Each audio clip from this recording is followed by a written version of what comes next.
Christmas is one of my favorite times of year. But if I'm honest, in the past, it's been super stressful. Hello, friend. Today we're going to discuss how to take the stress out of Christmas so that we can focus on Christ through Christmas. Let's dive into 5 tips that'll help you have a stress-free, Christ-centered Christmas. Number 1, pray about what you're going to get involved in. Look, God loves you. He wants to hear from you. He wants to be involved in every aspect of our life. Oftentimes we can make decisions and walk through life without actually talking to Him. Christmas has so many good things going on. I mean, most places of business, you have Christmas parties. You have family that wants to see you. You have your spouse's family who may not want to see you as bad.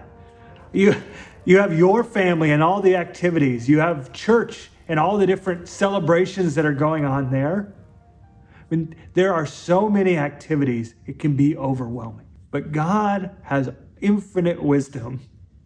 And one of the things we need to do is to pray, to ask God what we should be involved in and listen to Him. Because He'll probably have some wisdom for you. In fact, Scripture says that if any of you lack wisdom, to ask God and He'll freely give it. So ask God what you could be involved in, and more importantly, this time of year, what you shouldn't be involved in. Number 2, I'll get to in a moment. Before I do, I just got to tell you, I got a bone to pick with this one. This time of year, my wife is obsessed with the Hallmark Channel. Oh my gosh, it is so great to be back in my quaint hometown. It is a welcome break from my high-paying New York City job that has left me a little cold and materialistic. I watch so many Hallmark movies that it makes me want to throw up. Now, if you like Hallmark, just bear with me. The point still is going to be valid. Just going to take me a little while because before I get there, I got to rant on Hallmark a little bit. It's always the dude that works with his hands and wears flannels that gets the girl. Hold on, I need to circle back. Steve Borgalugi, is that you? Chloe Vanderfleming? Wow. Wow. It's good to sit. I had a crush on you in high school. Yeah, but now you were good looking. Yeah, I am.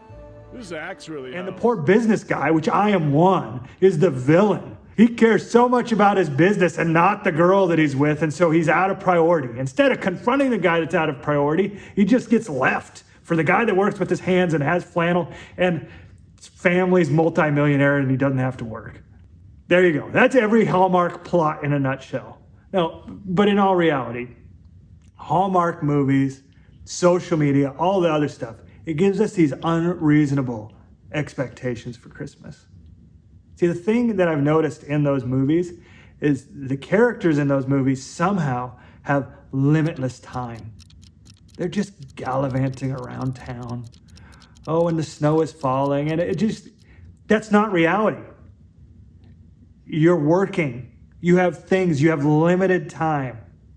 And remember how I told you that we need to pray to God? And this is why, because we try to do the Hallmark type movie with all the other things we have. And we squeeze everything so tight that we wonder why we're stressed. It's made worse because I live in this town that's like 700 people and it's like a Hallmark movie.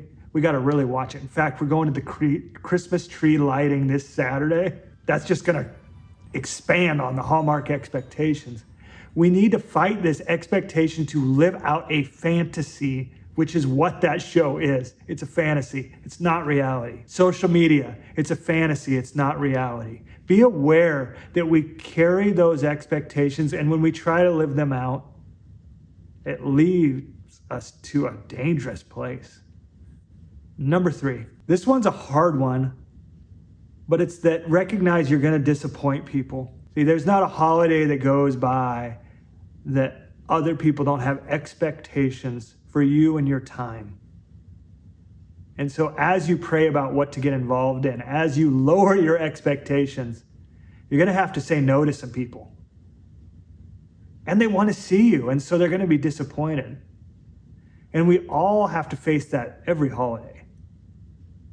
In fact, One thing that adds to this is you have a family of origin, and there are certain things that are musts around Christmas. And so they become giants on our shoulders, where we walk out the same patterns that maybe our parents did or people you look up to. And it causes a source of anxiety around Christmas. But if God told you to do something or to not do it, that's who we need to listen to. So just notice that, hey, I'm going to disappoint some people this Christmas, and name what it is about that bothers you. For me, it's that I want everyone to like me and be approved of all of my decisions. And just name that. And then give it to God. 1 Peter 5:7 says, cast your anxiety to God, for he cares for you. And that's how we cast it. We notice it, we name it, and we say, God, I give that to you.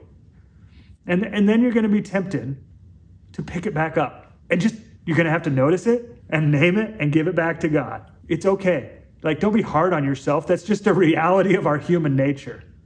But you might be noticing and naming all day long. That's all right, my friend. Number 4, you need a budget. And I mean this in multiple areas, so let's just dive in. First, you need a financial budget. There's nothing that takes peace out of Christmas more than a credit card bill that comes due, right? Christmas comes on the same date every year. Save for it, have a budget for it. With a little creativity, you can give some pretty amazing gifts that do not cost a lot of money. It could be time. And just be honest about where you are. Set a budget financially, because that just adds stress when you overspend. But we also need a budget with our time.